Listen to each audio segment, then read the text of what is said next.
La parole de Dieu déclare ceci. Puis Dieu dit, faisons l'homme à notre image, selon notre ressemblance, afin qu'il domine sur les poissons de la mer, sur les oiseaux du ciel, sur le bétail, sur toute la terre, sur tous les reptiles qui rampent sur la terre.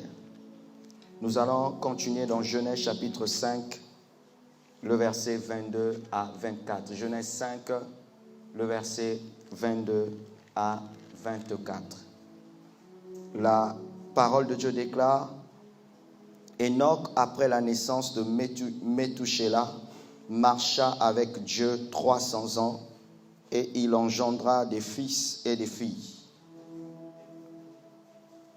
La Bible dit au verset 23, tous les jours d'Enoch furent de 365 ans. Enoch marcha avec Dieu, puis il ne fut plus parce que Dieu le prit. Amen. Et enfin, nous allons ajouter Hébreux chapitre 11, le verset 5. Hébreux 11, le verset 5.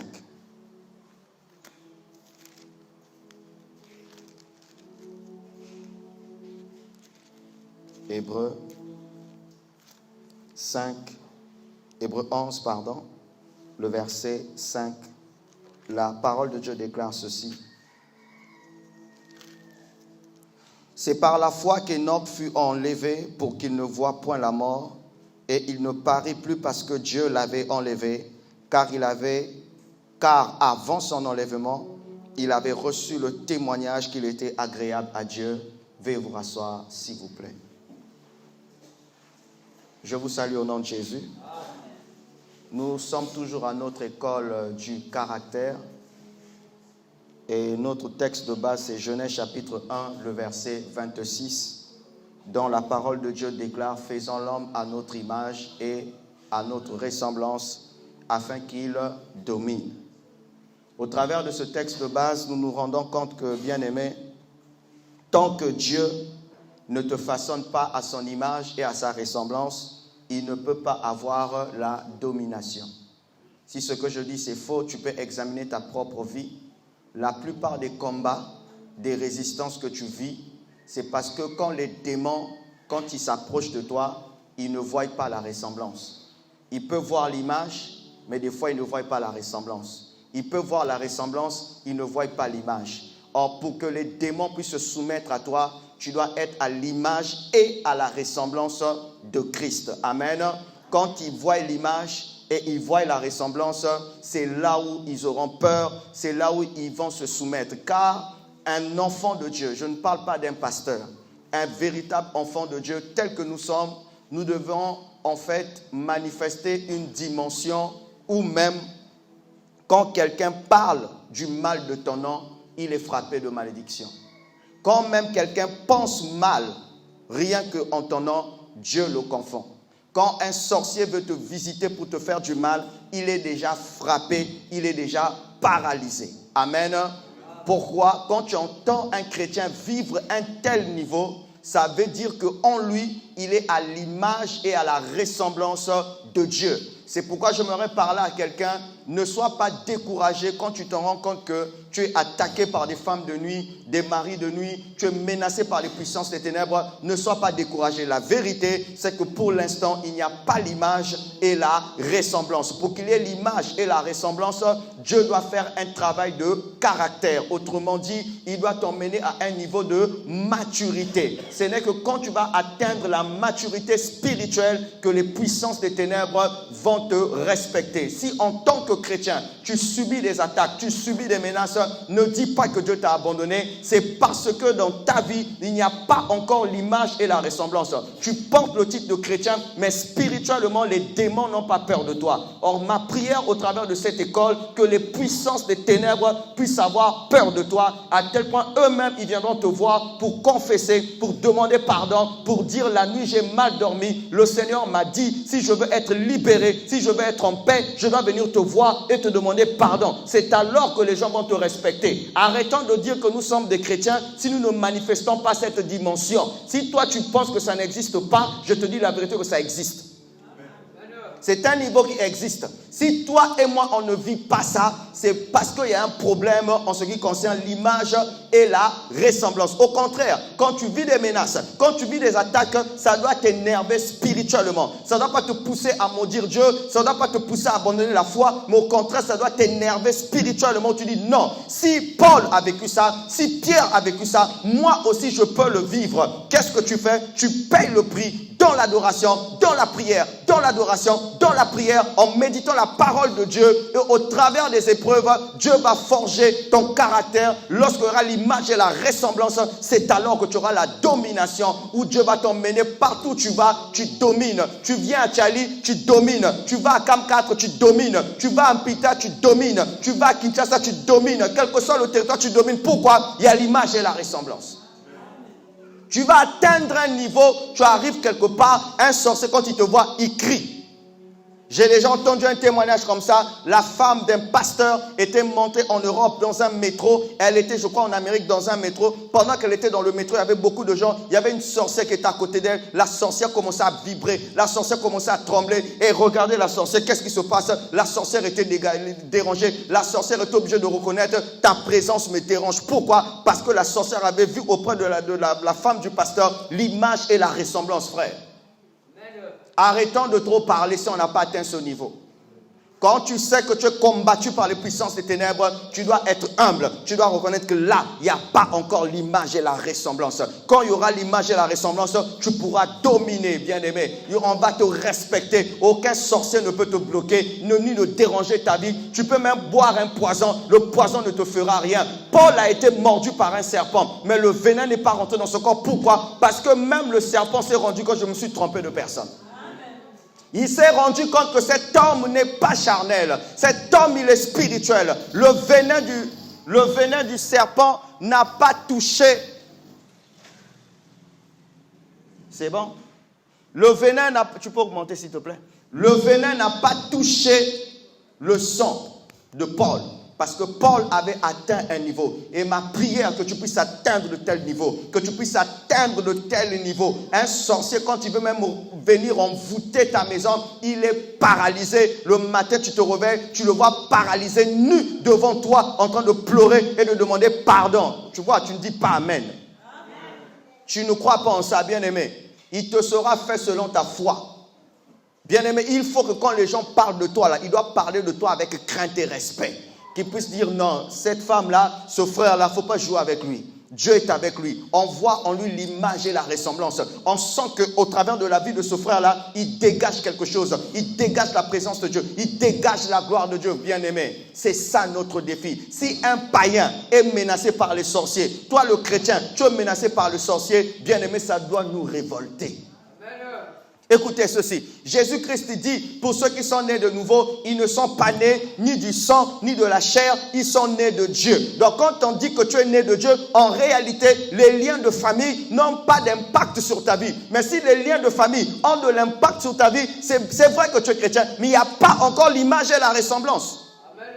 Bien-aimé, en vérité, je vous le dis, même celui qui est né de nouveau, quand il est à l'image et la ressemblance de Dieu, même le plus grand marabout aura peur de lui.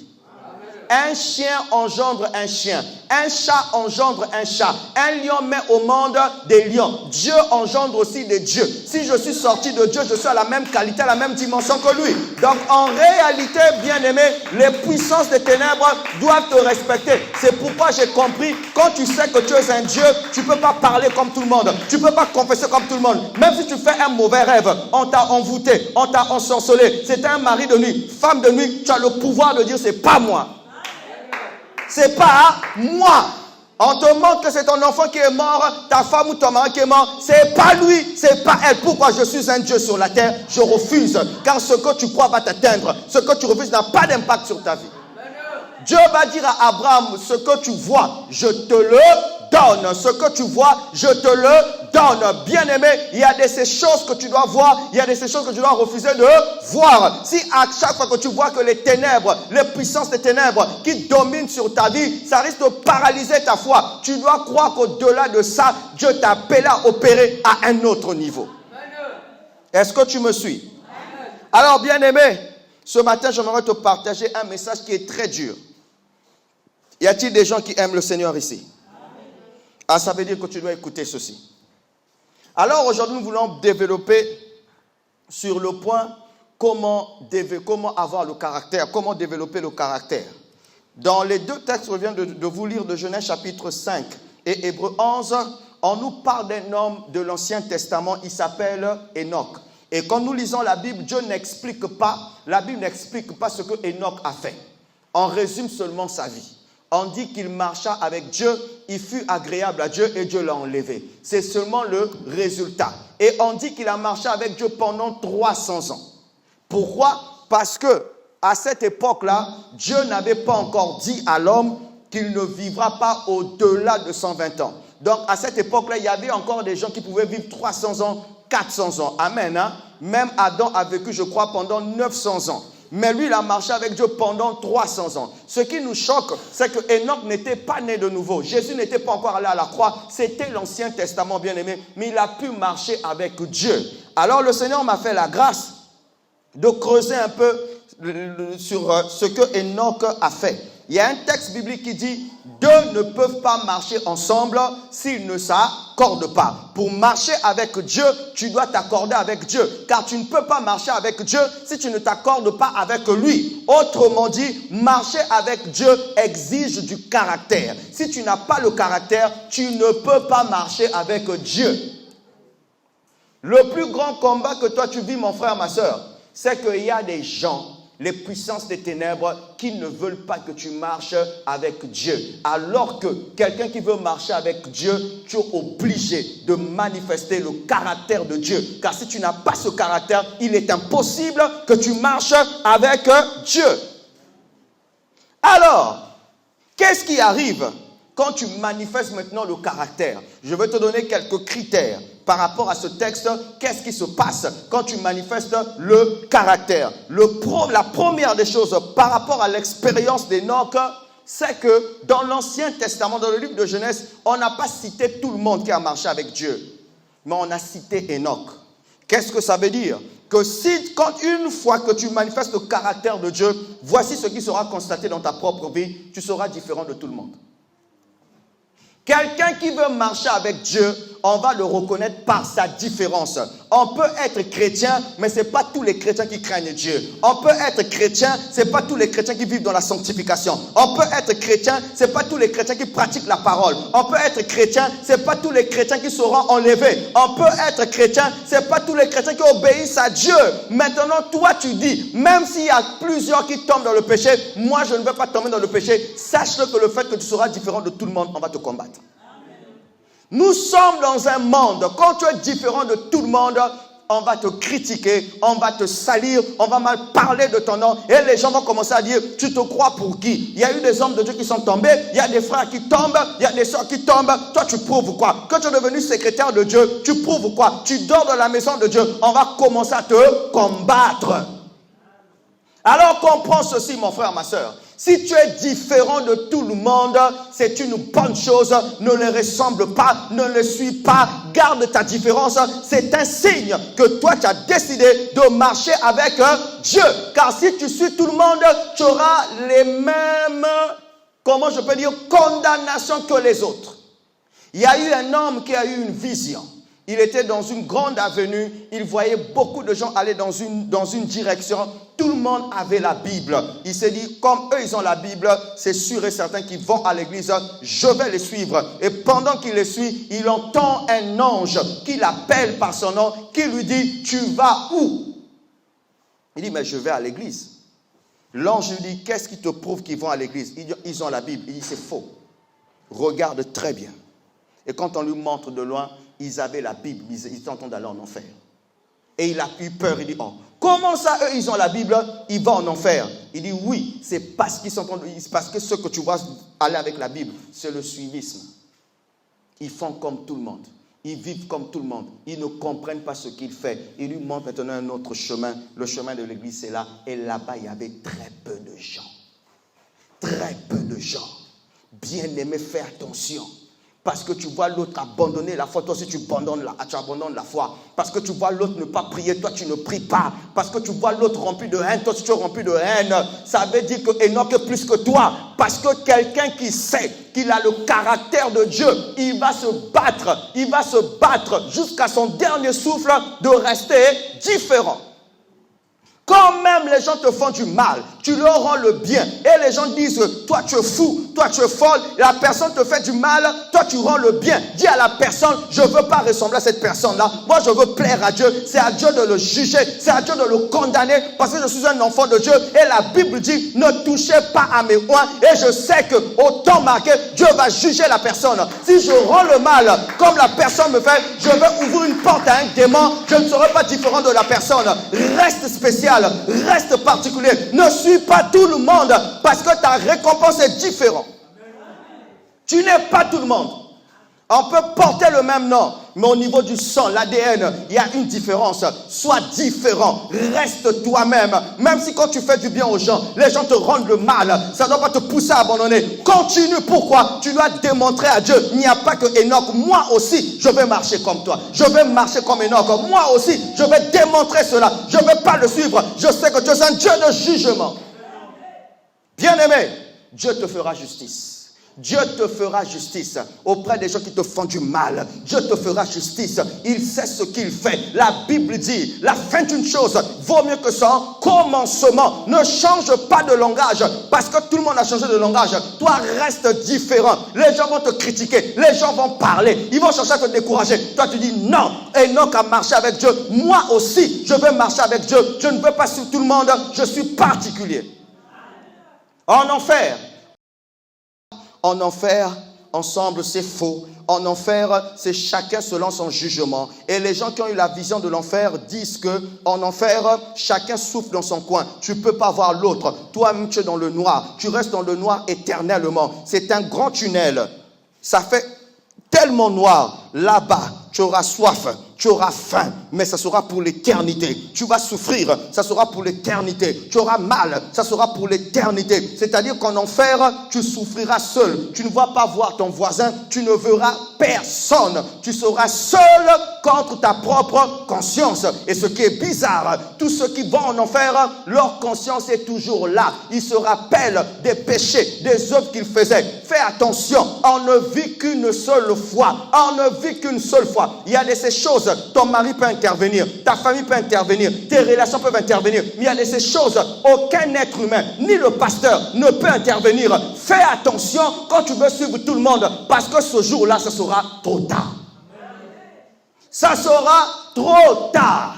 La justice de l'homme n'accomplit pas la volonté de Dieu. Fais attention. Au contraire, tu dois rentrer dans l'histoire, dans l'une des héros de la foi. Quand Dieu va prendre témoignage de toi, il dit, tu vois ce frère-là, malgré le mal qu'on lui a fait, il a toujours marché avec moi. Tu vois cette sœur-là, malgré la persécution, elle a toujours marché avec moi. Mais quand Dieu va voir que tu es resté intègre, il dit, non, je dois t'enlever.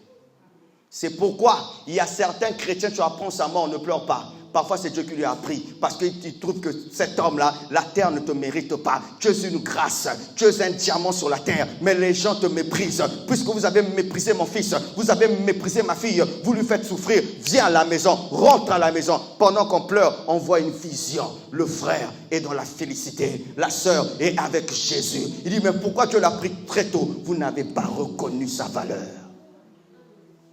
Ne perds pas ce que Dieu t'a donné à cause des gens. Tu peux dire, oui, je suis combattu, je suis attaqué. Oui, on t'attaque parce que tu es différent. On te combat parce que tu es différent. Ce n'est pas parce que tu n'es pas allé loin dans les études. Ce n'est pas parce que tu as beaucoup d'argent. Non, c'est parce que tu as quelque chose de particulier, de spécial. Quand tu vois un homme riche qui s'intéresse à toi, une femme riche qui s'intéresse à toi, qui dit que tu as une étoile, fais attention à ce genre de langage. La personne a vu, voilà quelqu'un de spécial. Mais ne le suis pas. Garde ta particularité. Vis toujours dans la sanctification. Même si les autres tombent, toi tu dis non. Même si personne ne voit, Dieu me voit. Même s'il n'y a personne pour m'encourager, Dieu m'encourage. Je sais que très très très bientôt, j'aurai ma récompense. Et tu dois savoir la plus grande récompense du chrétien, ce n'est pas quand tu as l'or, quand tu as l'argent. Ta plus grande récompense, quand la trompette va sonner, tu vas voir automatiquement les vêtements que tu avais descendre et tu commences à monter dans les airs. Tu changes maintenant d'aspect, tu commences à ressembler aux anges. Et là tu montes, tu rencontres Jésus dans la gloire. Tu es la personne la plus heureuse pour dire enfin je rentre dans la maison. Mais toi, quand tu es quelqu'un de charnel, tu vois seulement les choses de la terre, tu oublies au-delà de ça, il y a l'enlèvement qui t'attend, il y a le retour de Jésus, tu dois le rencontrer dans les airs. Reste toi-même, reste dans ta particularité. Les gens m'ont dit que tu es devenu fou, tu es devenu folle, tu es devenu trop faible, mais réponds-le, c'est quand je suis faible que je deviens fort. Donne-moi l'amen. Deuxièmement, qu'est-ce qui prouve que tu marches avec Dieu? C'est le fait de dire toujours la vérité. Et dans notre génération, quand tu dis la vérité, on va te combattre. Nous sommes dans un temps, on n'aime plus les gens qui disent la vérité. Quand tu dis la vérité, tu deviens une cible. Quand tu dis la vérité, tu deviens un ennemi. Quand tu dis la vérité, on veut te tuer. Quand tu dis la vérité, on veut te combattre. On veut que tu sois dans la corruption. On veut que tu sois dans le faux. Au moins là, les gens sont tranquilles. Mais quand on se rend compte, toi, pour te corrompre, c'est difficile. Tu es toujours intègre. Tu dis toujours la vérité. Alors là, tu auras des ennemis. On te propose les raccourcis, tu refuses, tu auras des ennemis. Ils vont te dire, toi tu te crois pour qui? Tu penses que tu es devenu qui? Tu ne sais pas qu'il y a beaucoup de gens qui font ça. Tu ne sais pas qu'il y a des gens qui font des faux papiers. Tu sais qu'il y a des gens qui font des faux mariages. Tu ne sais pas qu'il y a des gens qui vivent comme ça. Toi tu te crois pour qui? Ose seulement dire, moi je reste fidèle à Jésus. Même les faux chrétiens vont te combattre. Les faux pasteurs vont te combattre. Ils vont dire, toi tu te crois pour qui? Bien-aimé, continue toujours de garder la vérité dans ta bouche. Ils peuvent te combattre, c'est vrai, mais jamais pourront te vaincre. Dieu te soutiendra parce que de ta bouche, ça ne sort que la vérité. Ne mens pas. Ne mens jamais. Plus tu mens, tu affaiblis les anges. Plus tu mens, tu affaiblis ta vie de prière. Plus tu mens, Dieu ne peut pas te soutenir. Dieu ne soutient jamais les menteurs. Il ne soutient jamais les menteurs. Il ne soutient jamais les menteurs. Tu dois toujours apprendre à dire la vérité. Ça peut faire mal, mais ça va te libérer. Est-ce que tu me suis? Alors, j'aimerais ouvrir une parenthèse. Il y a 3 choses qui attirent des combats dans la vie d'un chrétien que tu dois savoir. Il y a 3 choses. J'aimerais te les citer. La première, c'est le fait que tu es né de nouveau. Tu dois savoir, bien-aimé, si pendant que tu étais païen, tu n'avais pas de combat, c'est tout à fait normal. Tu étais sous le contrôle du diable. Il sait à n'importe quel moment, il peut te sacrifier. N'envie jamais les païens. Quand tu entends un chrétien dire, quand j'étais païen, j'étais mieux, c'est parce que tu n'as pas la révélation de qui tu es.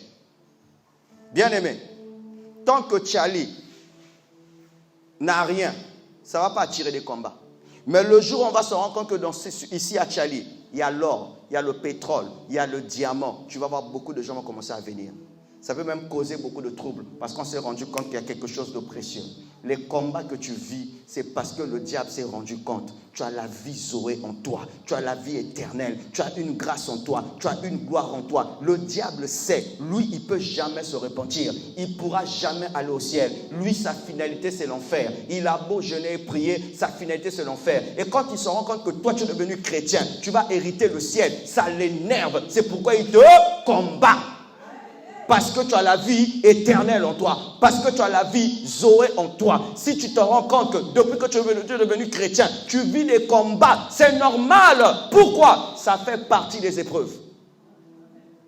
Au contraire, les combats que tu vis parce que tu es né de nouveau, ça va forger ton caractère. C'est pourquoi toi qui n'es pas encore baptisé, tu es en danger. Tu dis que tu aimes Dieu, tu n'es pas encore baptisé, tu es en danger. Parce que la Bible dit que celui qui croira et qui se fera baptiser sera sauvé. Donc il faut savoir que des fois, il y a des combats que tu vis, c'est parce que tu es né de nouveau. Comment expliquer quand tu allais dans les boîtes de nuit, tu vivais tes bières, tu faisais ce que tu faisais. Il n'y avait pas de combat que tu vis parce que tu es devenu chrétien. C'est parce que le diable s'est rendu quand tu as la richesse. Et celui qui a la vie de Dieu, il a plus que la richesse. Le deuxième combat que tu vas vivre dans ta vie, c'est le jour où tu vas découvrir ton appel. Quand tu découvres que Dieu t'a appelé à quelque chose de particulier, je t'assure, plusieurs vont se lever. Et parmi tes ennemis, il y aura même les gens de ta maison. Ton propre père peut te combattre. Ta propre mère peut te combattre. Ton oncle peut te combattre. Les cousins peuvent te combattre. Les cousines peuvent te combattre dans ta propre maison parce que tu as découvert ton appel. On te dit à partir de maintenant, on ne te paye pas à manger. Débrouille-toi. Que le Dieu qui t'a appelé s'occupe de toi. Il y a même des gens qu'on a chassés de leur maison. Parce qu'il a découvert son appel. Les amis l'ont tourné le dos. Parce qu'il a découvert ce à quoi Dieu l'a appelé. Ils ont été rejetés. Mon frère, la vie chrétienne va t'attirer des combats. Mais derrière ce combat, Dieu va forger ton caractère. Je me rappelle du témoignage d'une femme dans un pays de l'Afrique. Elle était, je crois, la deuxième femme d'un ministre. Elle vivait bien sa vie. Elle n'avait rien à envier. Elle était une femme riche. Elle avait tout. Un jour, elle rencontre quelqu'un qui lui dit, ma soeur, est-ce qu'on peut faire un tour à l'église? Elle allait à l'église. Elle a écouté la parole. La parole l'a tellement touchée. Elle dit, je préfère tout laisser. Je ne peux pas croire en Jésus et mener une vie comme ça. C'est pourquoi toi qui mélanges les choses, tu n'es pas encore né de nouveau. Quand tu crois en Jésus, il y aura des choses que tu vas abandonner. Elle est partie voir le ministre. Elle a dit, je sais que tu m'aimes, mais je refuse de rester toujours une deuxième femme. Moi, ça ne m'arrange pas. Je ne peux pas continuer à mener cette vie. Je fais souffrir ton épouse légitime. Je dois abandonner ça. Le ministre dit, ne fais pas ça. Tu sais que j'ai prévu des voyages pour toi. Tu dois aller à Londres. Et il y a beaucoup de choses que tu dois faire. Ne fais pas ça. Il dit, c'est vrai. Mais Jésus est rentré dans ma vie. Je ne veux pas aller en enfer. Je dois tout laisser. Le ministre est parti voir le chef de l'État. Il dit au chef de l'État, mais je ne comprends pas. Et pourtant, j'ai tout. Pourquoi il refuse? Le chef de l'État dit, envoie-la moi ici. La femme est partie voir le chef de l'État et dit, oh, mais lui, il t'aime, il te donne. Pourquoi tu refuses? Il dit, président, je vous respecte, mais Jésus est rentré dans ma vie. Je ne peux pas continuer une telle vie. Le chef de l'État dit, bon, écoute, si tu ne veux pas de lui, moi, je suis là. Je vais m'occuper de toi. Tu dis quoi? Il dit, président, je vous respecte, mais je ne peux pas. Le président s'est fâché, l'a chassé. Le président appelle le ministre et dit, dans ce cas, ravis-la tout ce que tu lui avais donné. Frère, il n'y a rien de gratuit sur cette terre. Un jour, le diable va te ravir tout ce qu'il t'avait donné. Rassure-toi que tout ce que tu as, c'est Dieu qui te l'a donné. Si tu les as eus par des fétiches, si tu les as eus par des gris-gris, par la magie, sache-toi que le diable viendra te le retirer. Ne cherche rien dans le chemin du diable. Il viendra retirer parce que c'est lui qui te l'a donné. Il dit, ravis tout. On a tout ravi à la femme, les voitures, tout, sauf la maison. Parce que la maison était en son nom. Mais tout ce qui se trouvait dans la maison, on a tout pris. Donc quand tu rentres dans la maison de cette femme, il n'y a plus rien. Pas de fauteuil, rien. La seule chose qu'elle avait achetée avec son propre argent, c'était la mousse. Tout était parti, on avait tout rasé. Et le ministre dit, nous allons voir ce que ton Jésus va faire. La femme dit, c'est pas grave. Je dois rester chrétien. Elle a gardé le caractère. Quelque temps après, il y a eu un coup d'État. Et les mercenaires ont dit, on doit même tuer même et les femmes des ministres pour qu'on puisse les toucher. Comme cette femme aussi vivait dans un quartier résidentiel, les mercenaires sont rentrés là-bas. Ils ont ouvert la porte. Quand ils ouvrent la porte, ils voient que c'est vide. Ils se dirigent vers la chambre. Ils voient une femme dormir dans une mousse. Dans une mousse. Elle est en train de dormir. Ils ont regardé. Ça ne peut pas être la femme. Ça ne peut pas être la maison de la femme d'un ministre. Il dit, madame, excusez-nous, on s'est trompé de maison. Ils sont sortis. La leçon, c'est quoi? Si elle avait tout gardé, le luxe là, on devait la tuer.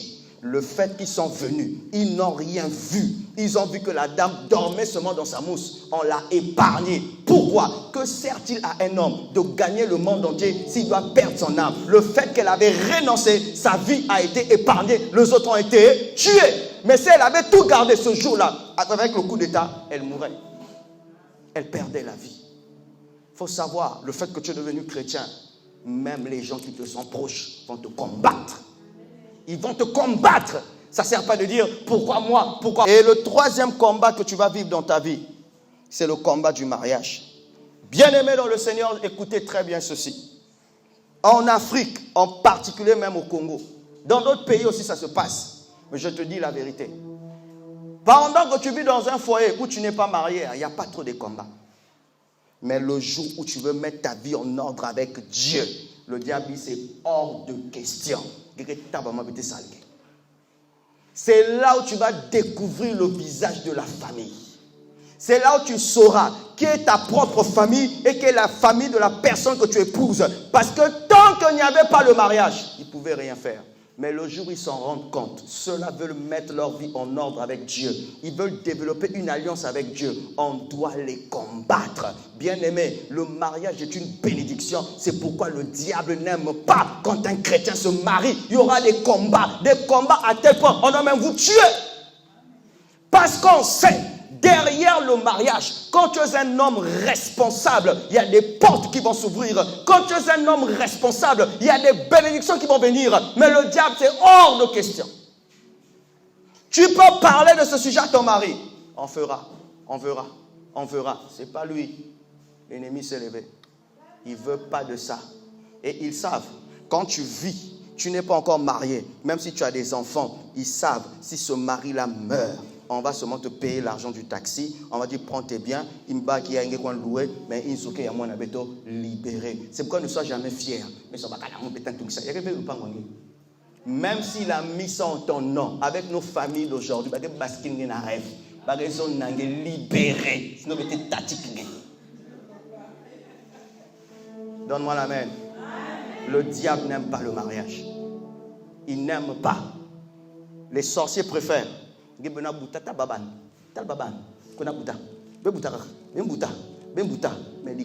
jamais.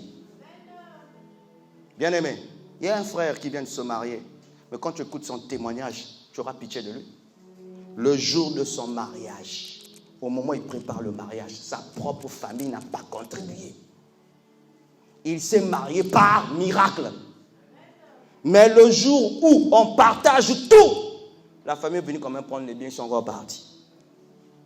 Mais pendant qu'il vit des combats, ils ne sont pas là. Pourquoi? Le diable sait. Quand tu rentres à ce niveau-là, les puissances des ténèbres vont s'élever. Maintenant, dès que vous vous mariez encore, là encore, il y a un autre niveau de combat. Achète une parcelle, combat. Mets au monde de l'enfant, combat. Achète une voiture, combat. Mais quand ce combat arrive, il y a une bénédiction derrière. Pourquoi? Le diable n'aime pas ça. Et il sait que derrière le mariage, il y a une bénédiction. Vous savez qu'il y a certains postes, il faut que tu sois marié. Oui.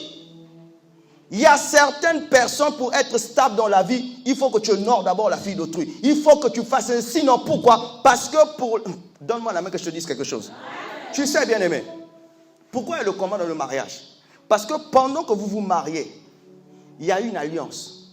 Donc, si dans ta famille il y a des sorciers, de l'autre famille il y a des sorciers, par exemple, comme alliance qu'elle est, on a futur abaye, on a pas que réussir, pas que tungis, pas hôpitaux, pas orphelinat, pas que voyager dans le monde entier. Il faut être combattre bas. On doit faire qu'ils ne puissent pas s'entendre. On doit faire qu'ils puissent divorcer. On doit faire que les problèmes leur arrivent. On doit les combattre. Et s'il n'y a pas la maturité, tu perds. Tu as beau faire du bien à la famille. Parce qu'on sait que si moi on avait que là, quelqu'un bizarre, une destinée qu'elle veut, on ne devait pas les laisser. Mais si tu vis des combats là, on sait que tu es une bénédiction. Et je t'assure, retiens très bien, tu vivras ces 3 combats. Ta nouvelle naissance, ta destinée et le mariage. Tu vivras ça. Ces combats aussi terribles. Dès que ton mari dit, je vais t'épouser, la famille commence à convoquer des réunions. Ben bout déjà. Ben bout déjà. Et pire encore, si le mari travaille. Il y a l'insemvé parce que déjà, si on dit en cas de parce que n'oublie pas, quand tu es marié, même au travail, on te reconnaît. Donnez-moi la main. On te reconnaît. Mais quand tu n'es pas marié, au travail de ton mari, on ne te reconnaît pas. Mais les enfants s'y mettent pas toi.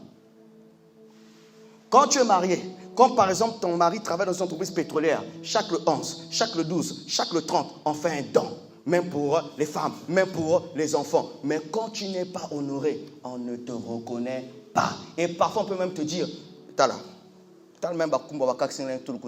tu vas voir le monsieur, il met le nom de des cousins, des neveux, des petits frères, c'est eux qui bénéficient. Donc ne pense pas que le mariage, c'est quelque chose de la blague. Il y a un rêve. La maison, ça va rêve. Je me dis quoi là? La journée. Je me dis quoi là? Ma soeur, j'ai une mauvaise nouvelle. Prépare-toi au combat. Ne pense pas à ta robe. Pense à un combat qui t'attend. Ne pense pas seulement à ta robe. Toi, tu penses que c'est la famille qui va t'aimer. Il n'y a aucune famille s'il n'y a pas la sorcellerie, à moins que tout le monde prie. Ce n'est pas eux qui vont t'apprécier. Ce n'est pas eux. Surtout si tu pries beaucoup, aïe, aïe, aïe, la famille du mari ne peut pas t'aimer. Moi, je suis en colère. Que ça me trop. On a voulu tuer son mari à cause de ses prières. Ma soeur, par tes prières, tu protèges ton mari. Mais eux, pour le mariage, jamais. C'est sans ces combats-là. Quand tu les remportes, il y a la maturité. Est-ce que tu me suis? Est-ce que je peux continuer? Quatrièmement, pour terminer. L'obéissance au Saint-Esprit va t'attirer des combats. Dieu te dit, on vient d'écouter un témoignage extraordinaire d'une femme pasteur. Son fils vient dire, maman, Dieu m'a dit, j'aurai le bac, je vais aller aux États-Unis. La maman dit, mon fils, si c'est Dieu qui t'a parlé, il faut aller prier. Nous, on n'a pas d'argent. L'enfant est parti prier. La nuit, pendant que maman pasteur dort, le Saint-Esprit parle à maman pasteur pour dire, tu iras aux États-Unis avec ton fils. Il dit, que faut-il faire puisque c'est Dieu qui a parlé? Enfin, comment? Il dit, tu vas à l'ambassade. On va t'appeler. Or, pour aller à l'ambassade, tu dois d'abord prendre un rendez-vous, tu dois d'abord inscrire ton nom et on te dit le jour où tu vas passer. Mais elle est déjà partie. Un miracle va se passer.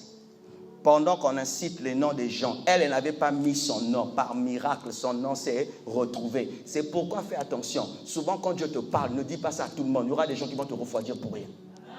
Quand Dieu te parle, ne le dis pas à tout le monde. Il y aura des gens qui vont te faire changer d'avis. Je sens que je dois être là-bas. Ve, Kunba Sala, Yasimba Ve. Mais la personne qui te dit là, il est rempli de quel esprit? Pierre va dire à Jésus, à Dieu ne plaise, tu n'iras pas à la croix. Jésus lui aura dit, arrière de moi Satan. Satan, car les pensées que tu as, ce ne sont pas tes pensées, c'est les pensées du diable. Beaucoup de gens vont tuer ta destinée parce que tu ne fais que leur écouter. La femme est allée à l'ambassade. Elle a présenté les papiers. Les papiers étaient incomplets. On dit, madame, tes papiers sont incomplets. Comment ça tu vas aller aux États-Unis? Il dit, monsieur, ce n'est pas moi. Dieu m'a dit de venir te voir et te donner les papiers.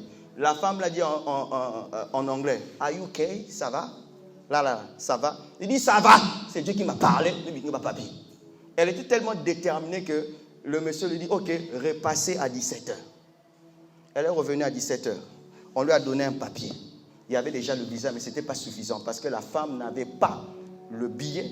Elle n'avait pas les papiers suffisants. Et pour que le visa soit confirmé, il fallait qu'il y ait une inscription aux États-Unis.